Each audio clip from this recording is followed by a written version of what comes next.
Good morning. I'm wishing you and the people you love and our neighbors here in the US and around the globe safety and connection today and every day. My name is Grover.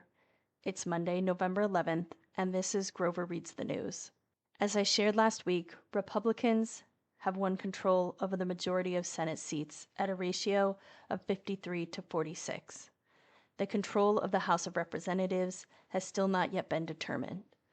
Currently, the Washington Post reports that Republicans have 213 and Democrats have 203 of the 218 seats needed to be the party of majority in the House. This is as of 10 a.m. on November 11th. Two trans women have won elected seats at state and federal levels. Delaware's Sarah McBride will be the first trans member of Congress, and Zoe Zephyr will be the first out trans Montana state legislator. Last week, the Washington Post reported that cryptocurrency industry spent more than $130 million to influence congressional election outcomes, and it paid off. The Biden administration spent years pursuing cryptocurrencies. The Biden administration spent years pursuing crypto companies for violations in securities law. President-elect Trump has vowed to end that crackdown and make the United States, quote, the crypto capital of the planet, unquote. Once an outspoken crypto skeptic, he appeared at a Bitcoin conference in Nashville this summer and even started his own crypto business. We have news about the presidential transition. There are 70 days until the presidential inauguration. Colleen Long and Dan Merica at the Associated Press remind us that in 2024, Trump has said he wouldn't be a dictator, quote, except for day one, unquote. According to the AP report, Trump's list of priorities for the first day of office includes starting up a mass deportation of migrants, rolling back the Biden administration's policies on education, reshaping the federal government by firing potentially thousands of federal employees he believes are secretly working against him, and pardoning people who were arrested for their role in the riot at the Capitol on January 6, 2021. I want to close the border and I want to drill, he said of his day one plans. On Sunday, Trump named former ICE Director Tom Hammond to be in charge of borders and deportations.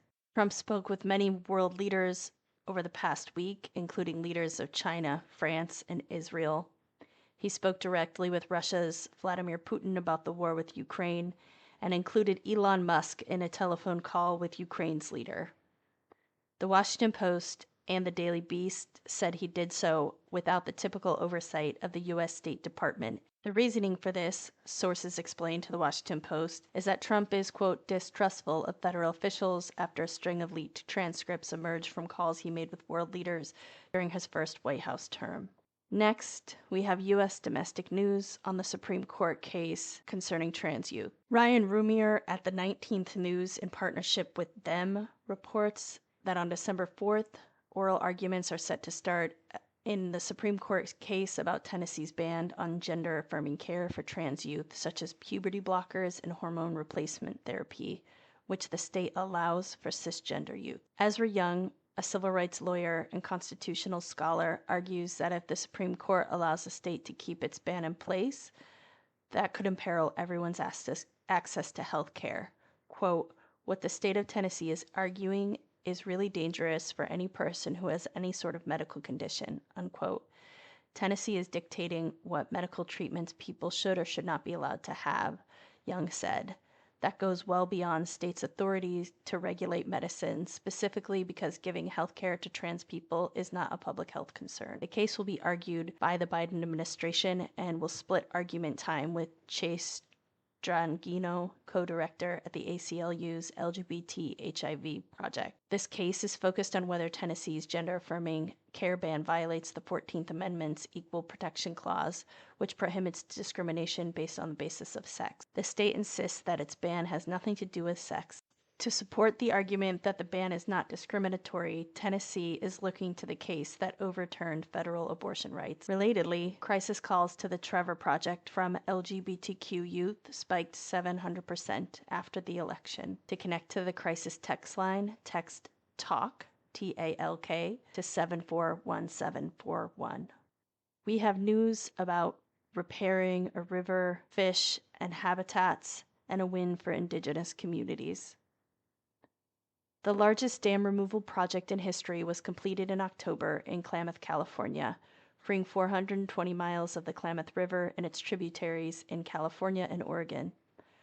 The project involves removing 4 dams built between 1918 and 1964 to provide electricity.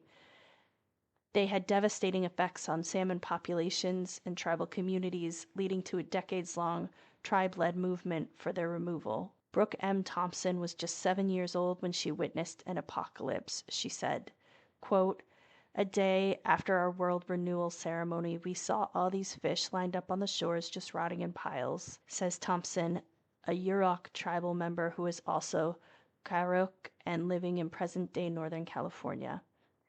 Quote, "This is something that's never happened in our oral history since time immemorial," unquote. During the 2002 fish kill in the Klamath River, an estimated 30,000 to 70,000 salmon died when the U.S. Bureau of Reclamation diverted water to farms instead of letting it flow downstream.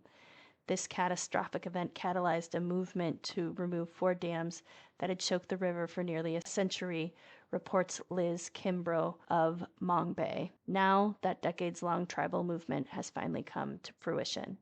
Thank you for joining me to hear the news today. This offering is now available on most podcast apps a couple of hours later than I release it to my Substack subscribers. To subscribe, support the show, and listen in Choose Your Own Section digest form, head over to groverreadsthenews.substack.com. If you, like me, are really worried about the news you heard today and know that so many are with you and many leaders are already in action, we don't have to face it alone. Let's do this together. Until Wednesday, be well.